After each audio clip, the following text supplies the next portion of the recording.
Na mimi naona watu wengine wanasema ati watu wa Mlima Kenya wamejenga super highway kule kwao. Ati mbona kwenda kujenga kule Nandi?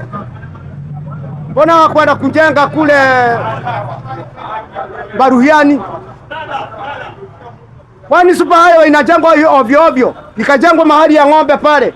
Ng'ombe siwe zinalala huko. Super highway inajengwa mahali ambapo kuna biashara.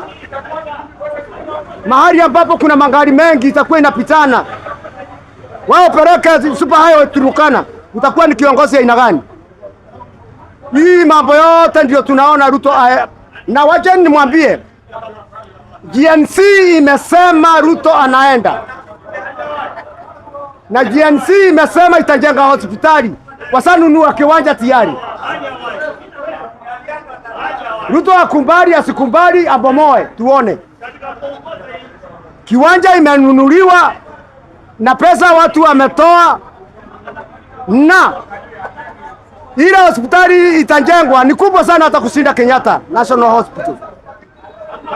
Na utakuwa unachukua dawa bure. Utatibiwa bure. X-ray ni bure.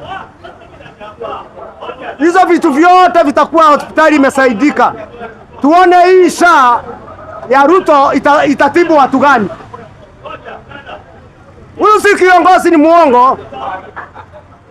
Kwa hivyo kama wewe ikiwa akili zako bado ziko kwa Ruto na Raila, pole sana.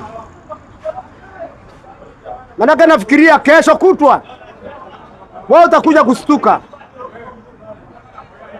Na ningisema watu wa Kenya kwanza wale ambao wanatandika makato ni hapa,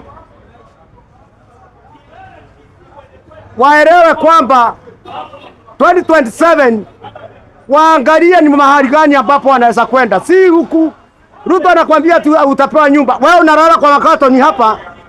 Hujui hapa mbele ati ukute umepewa nyumba pale self contained, umewekewa mtungi wa ngazi. Nani amesema hivyo? Siwe ni mjinga. Siwe mjinga tupu. Umpatie kura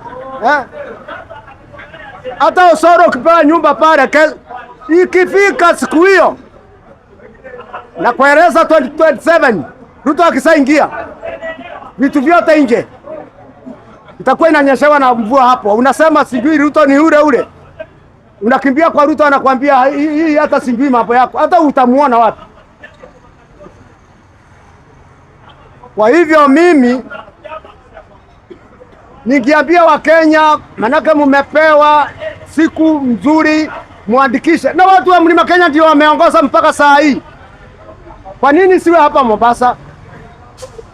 Kwa nini siwe kule Turukana ama iwe mahali huko kwa Nandi? Alafu baadaye mkishindwa mnasema mmeibiwa. Na hii mambo ya kuibiwa mawajua tutamaliza sasa. Hii tutamaliza, manake sidhani kama baba saa hii kwa siasa sasa tumuondoe. Manake mambo ya wizi sasa imekwisha.